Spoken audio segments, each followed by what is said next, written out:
Bonjour, alors me revoilà pour ce deuxième jour de défi.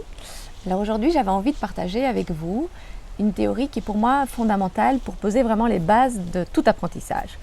Il s'agit en fait de la théorie du growth mindset, donc la théorie de l'état d'esprit de croissance de Carol Dweck.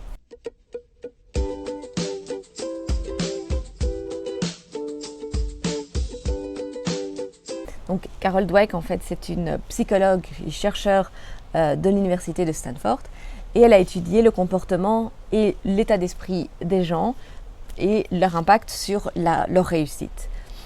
Et elle a identifié qu'en fait il y avait deux états d'esprit. Donc il y a d'un côté les personnes avec un état d'esprit fixe et de l'autre côté des personnes qui avaient un état d'esprit de croissance. Alors qu'est-ce que ça signifie, en quoi c'est important ? En fait, les personnes qui ont un état d'esprit fixe, qu'est-ce qu'elles pensent ? C'est une croyance en fait. Elles pensent que leur intelligence, leur talent, leur personnalité est innée. Elles ne peuvent pas vraiment évoluer. Ils peuvent mettre tous les efforts qu'ils veulent. Ils ne deviendront pas meilleurs dans certains domaines. Tandis que les personnes qui ont un état d'esprit de croissance pensent le contraire que toutes les compétences, tout peut s'acquérir. Alors jusqu'à un certain potentiel. Alors effectivement, on va pas tous devenir des Mozart, des génies, mais si on s'entraîne et qu'on apprend, on prend des cours de piano, et ben on peut apprendre le piano. Voilà, donc ça c'est la grosse différence entre les deux états d'esprit. Alors quel est l'impact de ça ? Le problème avec les personnes qui ont un état d'esprit fixe, c'est qu'elles ont peur de l'échec. Elles n'ont pas envie de prendre des risques parce que finalement, elles se disent à quoi bon, puisque ça ne va pas me permettre d'évoluer. Et donc, ce sont des personnes qui vont finalement se bloquer et vont beaucoup moins avancer et vont avoir peur de lancer des projets. Tandis que les personnes qui ont un état d'esprit de croissance, au contraire, elles vont avoir envie de prendre des risques, de lancer des projets et de se dire « Ok, je fais une erreur, c'est une manière d'apprendre, ça fait partie de l'apprentissage et donc je continue et j'avance. » Et donc c'est important au final de développer cet état d'esprit de croissance parce que c'est grâce à cet état d'esprit de croissance qu'on va pouvoir aller plus loin que ce soit pour n'importe quel apprentissage. Avec un état d'esprit de croissance, on peut progresser.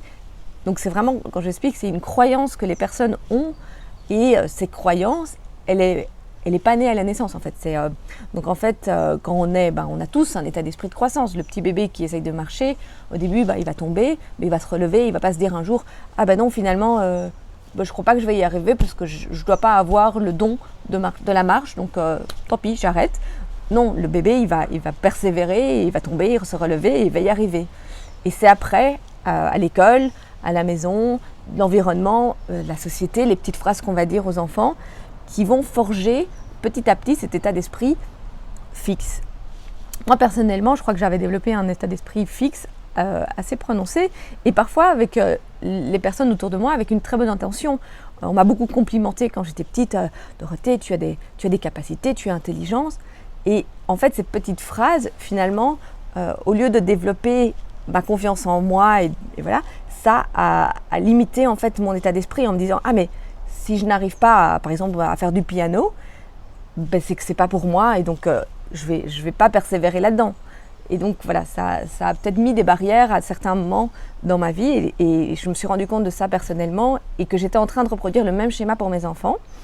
Et donc en fait, je me suis intéressée beaucoup sur ce sujet et de voir un peu comment est-ce que on peut favoriser cet état d'esprit de croissance chez nos enfants pour en fait les pousser vers leur potentiel et vers le développement de ce qu'ils ont à offrir. Et c'est là en fait que je vais vous donner une petite astuce. Donc il y a effectivement la partie compliment que je vous disais.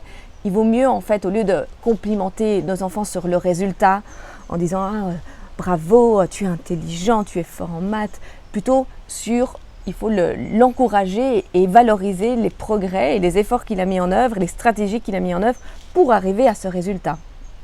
Alors il faut aussi encourager nos enfants à aimer les défis, à être intrigués par les erreurs, à apprécier les efforts et continuer à apprendre tout le temps et tout le temps.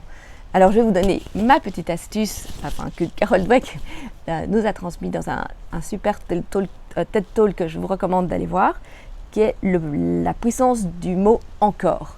Donc, si par exemple votre enfant dit « je ne suis pas bon en maths, je sais pas lire », faites-lui prendre conscience de se dire lui-même cette phrase « je ne suis pas encore bon en maths, je ne sais pas encore lire ».